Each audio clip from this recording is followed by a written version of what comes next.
एक नया वीडियो पे आप सबका स्वागत है दोस्तों। तो आज अनबॉक्सिंग करेंगे, मतलब बहुत ही दिनों के बाद आखिर में मिला मुझे 755 वाला मोटो, जो आज अनबॉक्सिंग करेंगे। इसका आरपीएम, करंट वगैरह, कहाँ पर टेस्ट करना होगा, किससे टेस्ट करना होगा, कहाँ पर इस्तेमाल होगा, एडाप्टर कौन सा होगा, सब कुछ के बारे में आज बताएंगे। तो मोटो ध्यान से देख लीजिए दोस्तों, ये है आपका 755 वाला मोटो।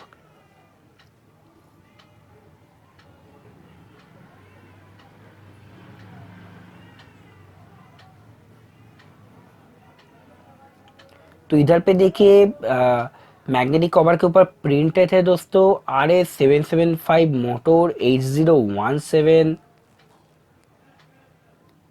और बहुत कुछ सीरियल नंबर वगैरह भी प्रिंटेड किया हुआ है। इसके अंदर दोस्तों ये आपका इनबुल्ट फैन। तो अगर साइज की कंपैरिजन करें तो देखिए ये वाला है आपका 775 बियरिंग मोटर, जहाँ पे ये है दोस्तों 755 वाला मोटर। साइज में देख रहे हो बियरिंग वाला मोटर से थोड़ा सा छोटा है, मतलब लंबाई में, एंड सैप भी दोस्तों थोड़ा सा छोटा है इसमें। तो चलिए इस मोटर का पूरा अनबॉक्सिंग करेंगे आज। इसका करंट वगैरह, आपका नो लोड करंट, इसका आपका आरपीएम वगैरह, कहाँ पे इस्तेमाल होगा, सब कुछ के बारे में बोलेंगे। तो चलिए वीडियो को दोस्तों स्टार्ट कर देते हैं दोस्तों।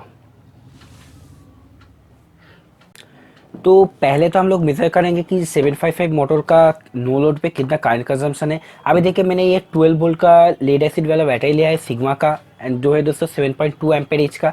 एंड मैंने इस वाला मीटर से कनेक्ट कर दिया है मोटर को।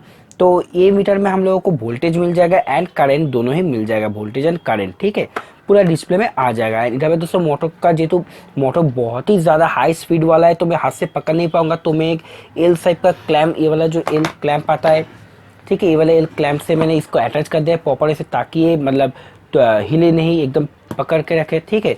तो अभी बस ये ब्लैक वायर को कनेक्ट करूंगी इसके ब्लैक वायर से, तो हम लोगों को मिल जाएगा इसका जो नो लोड वाला करंट है।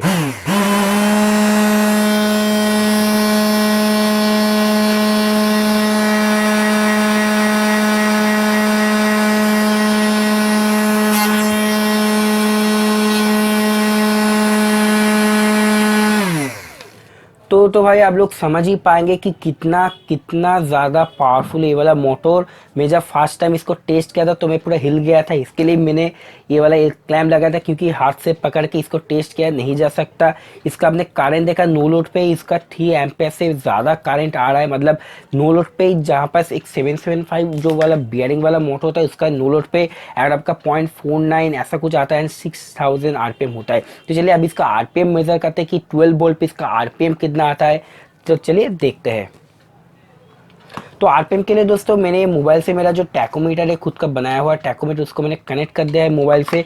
जस्ट मैं इसका जो सेंसर है इसको सेंस करूंगा, ये वाला जो पेज लगा हुआ है इसको सेंस करेंगे, एंड दूसरी जगह पे जो आरपीएम है वो आ जाएगा। तो चलिए देखते हैं कि कितना आता है।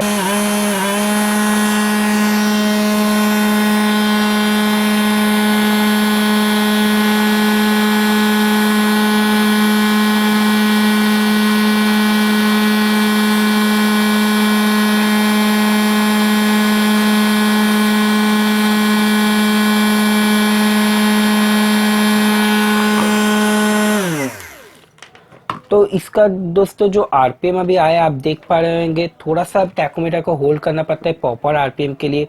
अभी देखा 12,700 से लेकर अप्रॉक्स आपका 11-12,000।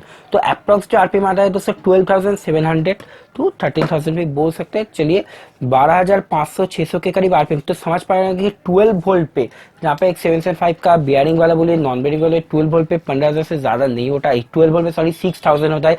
24 वोल्ट में, 24 वोल्ट पे जाके इसका आरपीएम आता है आपका 15,000। तो इधर पे 12 वोल्ट पे ही 755 का आरपीएम 12,500-600 के करीब। तो कितना ज्यादा पावरफुल है, मतलब कि दोस्तों ये वाला बेस्ट होगा जहाँ पे आप वो कूलर वूलर बनाएंगे या फिर पंखा, हाई स्पीड का पंखा चलाएंगे, वैक्यूम क्लीनर बनाएंगे, उस सब काम में अगर बड़ा साइज का मोटर चाहिए तो ये वाला सबसे बढ़िया रहेगा। तो चलिए अभी इसका जो डायमेंशन वगैरह थोड़ा सा मेजर कर लेते हैं। तो इसका अगर देखिए, अगर 775 मोटर के साथ साइज का कंपैरिजन करें तो देखिए कुछ ऐसा है दोस्तों। साइज में थोड़ा सा छोटा है, मगर इसका डायमीटर भी अच्छा खासा है। तो चलिए इसका थोड़ा सा डायमीटर ये सब वगैरह मेजर करते हैं। पहले तो देखते हैं कि इसका जो सैफ्ट का डाया है वो कितना है। सैफ्ट का जो डाई है वो दोस्तों पक्का 5 mm ही है, एकदम पूरा का पूरा 5 mm। एंड जो दोस्तों मैग्नेटिक सील लेकर जो डायमीटर है वो है दोस्तों 46 mm, जहाँ पर दोस्तों 775 बेयरिंग का होता है 44 mm का, ठीक है। एंड दोस्तों पीछे कोई भी सैफ्ट आउट नहीं किया है, पूरा सील है, जहाँ पे पीछे थोड़ा सा सैफ्ट है। एंड इसका दोस्तों अलग से जो ब्रश वगैरह रहता है वो अलग से नहीं होता है, इसमें दोस्तों डायरेक्ट वायर निकल के आता है ऐसा, ठीक है। दोनों वायर, जो रेड का तो रेड है ही और ब्लैक का ब्लैक वाला वेज जो आता है।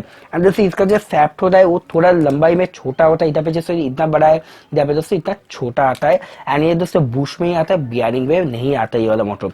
एंड दोस्तों स्क्रू तो ये नॉर्मल सा छोटा वाला स्क्रू में सभी को स्क्रू फ्री में ही देता है, जो भी मुझसे ऑर्डर करता है मोटर वगैरह, तो ये वाला स्क्रू देखिए नॉर्मल स्क्रू है, ये अटक जाएगा इधर पे, ठीक है।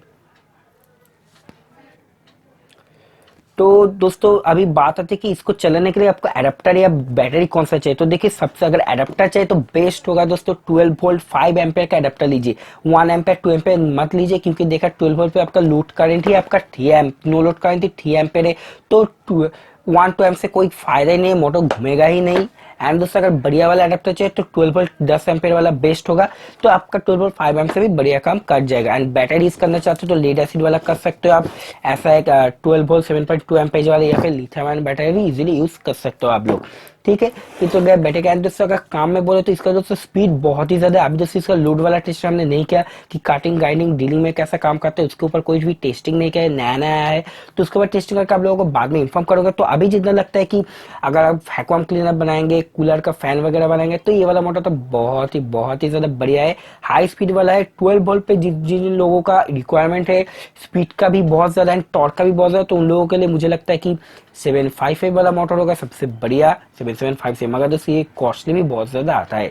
तो आज के लिए बस इतना ही दोस्तों। अगर वीडियो पसंद है तो लाइक कर देना, चैनल पे नया तो सब्सक्राइब कर देना दोस्तों। बहुत जल्द मिलूंगा नया एक्साइटिंग वीडियो के साथ, तब तक के लिए बने रहिए हमारे चैनल के साथ। बहुत ही ज्यादा एक्साइटिंग वीडियो है मेरे चैनल पे, जाइए विजिट कीजिए। Bye bye.